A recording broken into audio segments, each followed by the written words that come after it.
was just a few months ago, and I was cozied up at home, enjoying the last chilly days of winter. The rain poured down outside, creating a perfect backdrop for a movie night. I had just settled in after dinner when a knock echoed through the house, pulling me from my comfortable cocoon. Curiosity piqued.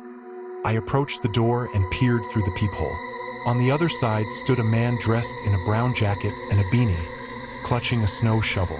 Confused, I wondered why he was here since there was no snow in sight. I opened the door just a crack and asked what he wanted.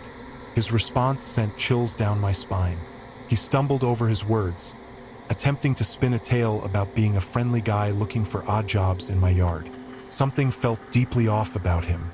I politely declined and began to shut the door, but he reacted quickly, pressing his hand against the door. He locked eyes with me, his gaze unsettling, before finally stepping back. I locked the door and watched as he walked away, disappearing into the rainy fog. My heart raced, but I convinced myself he was just a strange man who would move on to the next house. As the rain intensified, I returned to my movie, though unease lingered in the air. Hours passed, and I could feel sleep creeping in. Suddenly, a loud thump echoed from above, jolting me awake. It was strange. The sound had clearly come from the upper level of the house. I brushed it off, attributing it to the heavy rain or the house settling, and ventured upstairs to investigate. After finding nothing amiss, I went back downstairs, determined to finish my movie. By midnight, I was ready for bed. As I turned off the last light and climbed the stairs, I felt an odd chill enveloping me. When I reached the top, I began to close the doors I had left open earlier. That's when I noticed it. One of the windows was slightly ajar. I froze, staring at it in disbelief. There was an unmistakable shoe print on the windowsill, and my heart sank. Someone had been in my house. I crept down the hallway, my skin crawling as I passed the open doors. I quickly made my way to the garage, my heart pounding.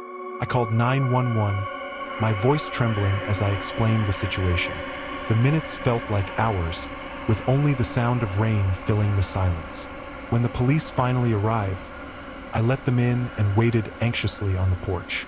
After a couple of tense minutes, I heard an officer call out from upstairs. Then he emerged, leading the man from earlier in handcuffs. My stomach twisted as I recognized him, the very same man who had knocked on my door. His expression was one of rage as he was led past me and into the police car. Piecing it all together, I learned he had climbed onto my roof, likely the source of the thump I heard earlier, before slipping through the unlocked second-story window. The officer revealed that he had been hiding in my master bedroom, where I could have walked in at any moment, completely unaware. That night forever changed me. The thought of someone lurking in my home, waiting to pounce, haunted my thoughts for weeks. Even now, I still find myself waking up in a cold sweat, convinced that someone is hiding just out of sight. As the rain continued to fall, I couldn't shake the feeling of vulnerability that lingered in my mind. My safe space had been invaded, and I was left questioning how well I truly knew the world around me. Perhaps there are some shadows we should never ignore, and some knocks on the door we should never answer.